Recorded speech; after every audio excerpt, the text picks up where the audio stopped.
নমস্কার শ্রোতা বন্ধুরা, আপনারা শুনছেন 91.2 FM রেডিও সুন্দরবন।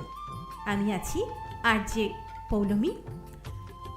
পশ্চিমবঙ্গ সরকারের তথ্য ও সংস্কৃতি দপ্তরের অধীনস্থ folk and tribal cultural centre FTCCর উদ্যোগে গত 18 নভেম্বর 2025 তারিখে সল্টলেকের রবীন্দ্র ওকাকুরা ভবনে অনুষ্ঠিত হল একদিনের লোক সংস্কৃতি বিষয়ক কনফারেন্স ও সেমিনার। বিভিন্ন কলেজ ও বিশ্ববিদ্যালয়ের 50 জনেরও বেশি ছাত্রছাত্রী ও গবেষক সক্রিয়ভাবে অংশ নেন এই অনুষ্ঠানে উপস্থিত ছিলেন Shri Kaustav Tarafdar, senior additional director এবং FTCCর সেক্রেটারি, বিশিষ্ট শিক্ষাবিদ ডক্টর বরুণ কুমার চক্রবর্তী সহ অন্যান্য অধ্যাপক ও বিশেষজ্ঞদের মূল্যবান বক্তব্যে অনুষ্ঠানটি আরও সমৃদ্ধ হয়ে ওঠে।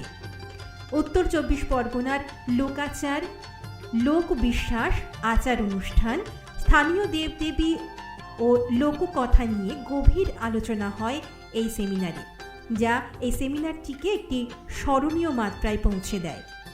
কর্মসূচিটি সফলভাবে সম্পন্ন হয় উত্তর 24 পরগনা জেলার তথ্য ও সংস্কৃতি দপ্তরের সক্রিয় সহযোগিতায়।